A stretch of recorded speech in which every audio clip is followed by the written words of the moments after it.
Hello, everybody. Scott Golden here with the NXT review for the 24th of February 2020.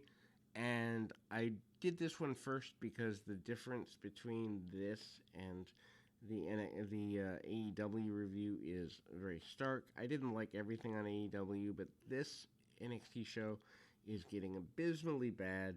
It's just it's becoming a throwaway show, and that makes me so sad because 2000 even through 17 was a really good show, and then the last couple of years they've dropped off. Anyway, so after turning on the show, they basically do a canned intro, opening with Dexter Lumis crawling towards the camera. Johnny Gargano and The Way enter. Dexter Lumis defeats North American champion Johnny Gargano with Candice LeRae, Austin Theory, Indy Hartwell in a non-title match. This was, if you like Lumis, it was fine. If you don't, it's a waste of Johnny Gargano. Take your pick. Lumis does submit Gargano after interference backfires. On the way, champion loses the non-title match, setting up a title match somewhere down the road. Lumis has control early. Gargano begs off, but is also confused by Lumis quite a bit. And then Lumis looks in trouble on the outside of the ring, but he countered Gargano into a heart shot on the apron. Candice LeRae jumps off the apron and attempts a Rana, but Lumis blocks the move, and they go back to the apron. Distracted, Lumis is hit with a tope through the ropes on the outside. Show goes to picture-in-picture commercial. Lumis is on the floor. Lumis fights back during the commercial break. Gargano cuts him off. Lumis then comes back post-break, and he hits Gargano with several hard shots. Lumis bulldogs Gargano and follows with several near falls. Pace of the match picks up. Lumis misses a double stomp, and they trade some strikes. Gargano hits a super kick, gets a near fall. Austin Theory slides in a folding chair. Gargano gives him orders of what to do, and ultimately Lumis deals with the chair. Gargano rocks him with an enziguri. Theory grabs the chair and basically fakes hitting Lumis. Lumis glared at Theory, and Theory has second thoughts, gets nervous. LeRae is yelling at them that they're miscommunicating, but Theory stands there. Gargano charges at Lumis, but moves out of the way. Gargano runs into Theory, knocking Theory off the apron. Lumis locked on the Anaconda Vice, and Gargano goes to sleep. Lumis defeats the champion. And ultimately, this is just, it's abysmally bad. I don't even know how to explain. It's not entertaining. It's a waste of a good wrestler. It doesn't even tell a story that I can imagine maybe children would like, but I can't imagine that Lumis is targeted to children. That scares me. Anyway, so then we go to a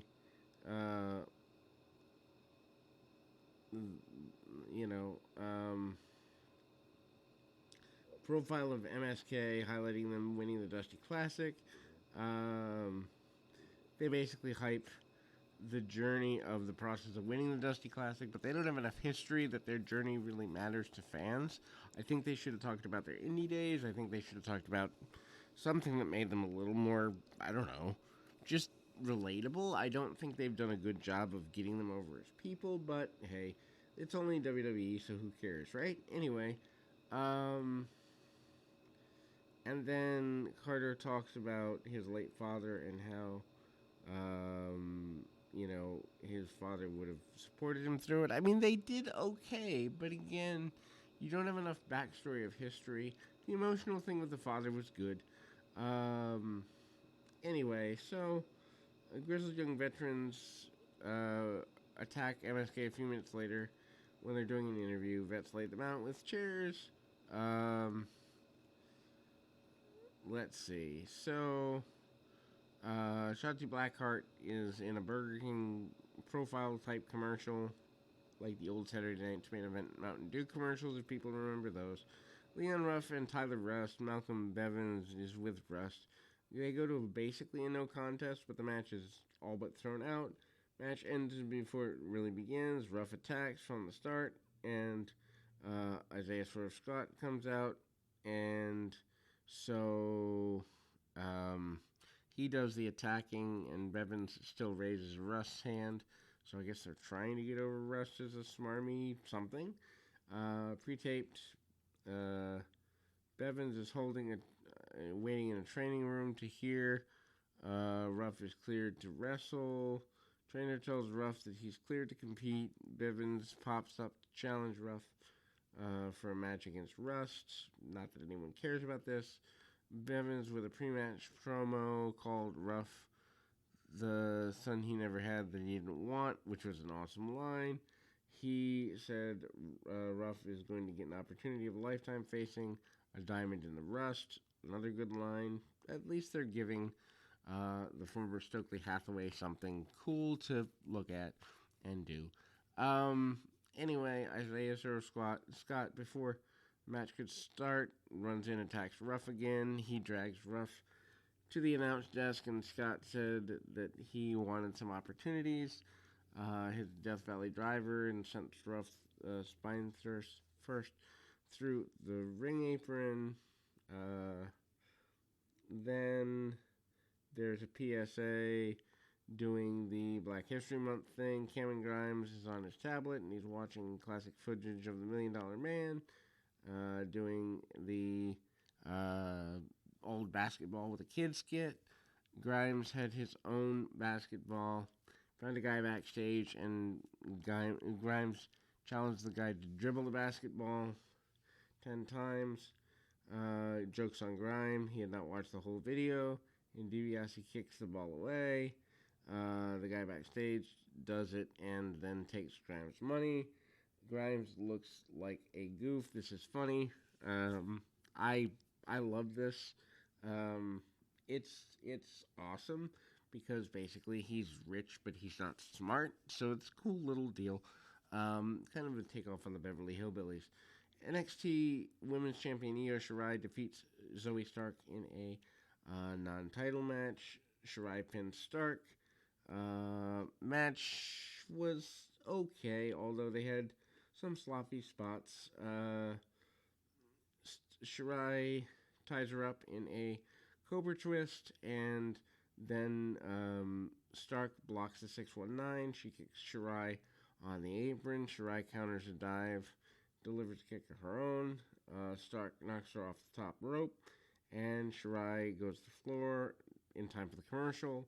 Anyway, Shirai is firing up, and the show returns from the break. Strike battle.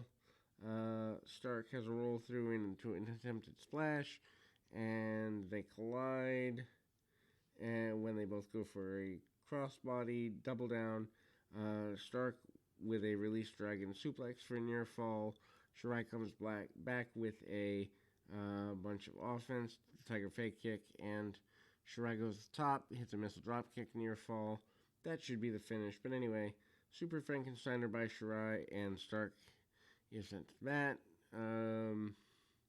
She gets a suplex for 2 count. Shirai counters Stark into the double running knee, and moonsault press for the 3 count. Toni Storm comes out after the match, cuts promo on Shirai. Storm claims Shirai was scared of her and that Shirai couldn't beat her. Shirai disagrees, and a title match is going to happen sooner or later. We go back to Johnny Gargano yelling at Austin Theory about what happened earlier. This is pretty basic. Maybe Theory gets a shot at Gargano somewhere in the future. That would be good. Cameron Grimes has now watched the whole video. He found out what he did wrong. He challenged someone to dribble the ball 10 times. Grimes is going to kick the ball, but the person dribbles around him and Grimes lost another $1,000. He blames DiBiase and cuts a promo on him.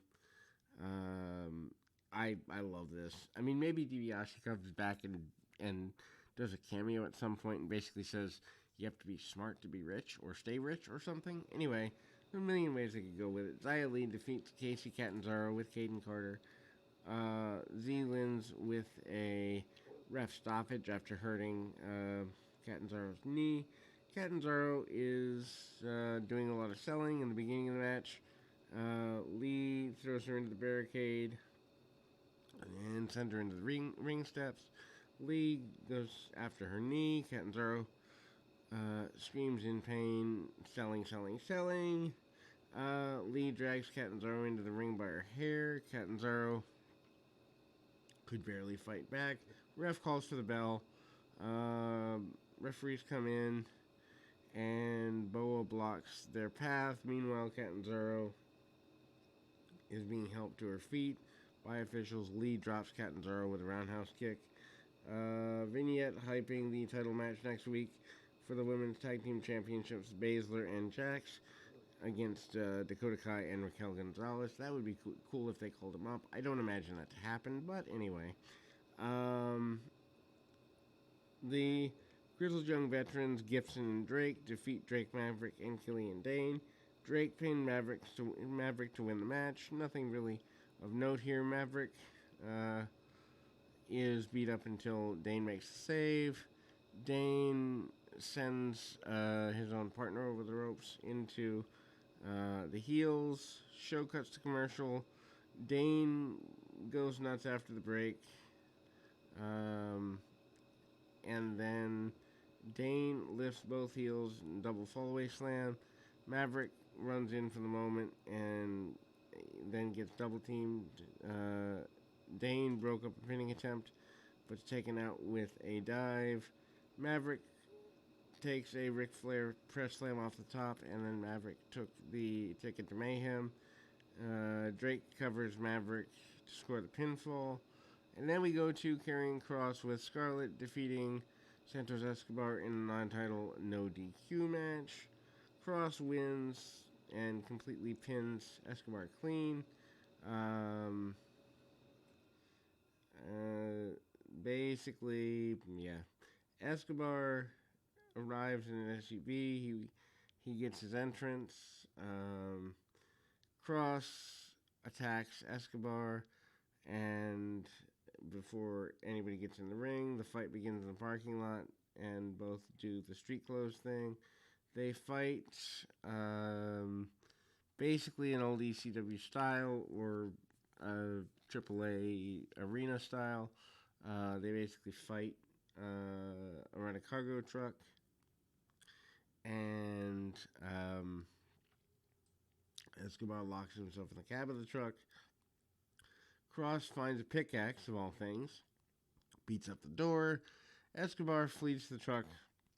Mendoza and Wilde come out, try to interfere, but they bump on the truck instead. Escobar hits Kross with a trash can, so we go from using a truck to a trash can.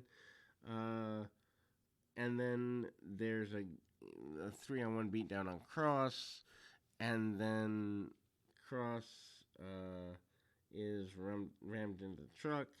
Kross gets carried into the building and continues to get beat up. Kross basically does a comeback on Mendoza and Wilde, throws Mendoza and Wilde through the barricade. Finally, there's a high kick. They don't stay in the ring long. After one bump, the fight spills to the outside, and Phantasma does a distraction. Escobar hits Kross with a chair. Kross gets run into the ring steps. They do the stupid picture-in-picture thing again. Kross goes back during the break, and ultimately they do the chair spot, and Kross sells his arm. Escobar works over the arm, and there's a DDT of Kross on the floor. Escobar continues to work over the arm. Cross is attempting a comeback and gets posted by Escobar. Cross manages to counter Escobar and suplex Mendoza and Wilde on the floor. Cross then gives Escobar a Saito suplex on the announce desk. Ouch. And he hits a second one in the ring. And he beats him in the back. And then Cross pins Escobar. Good way to kill cruiserweight you've built for months. Anyway, LA Knight says that he's going to debut when he feels ready.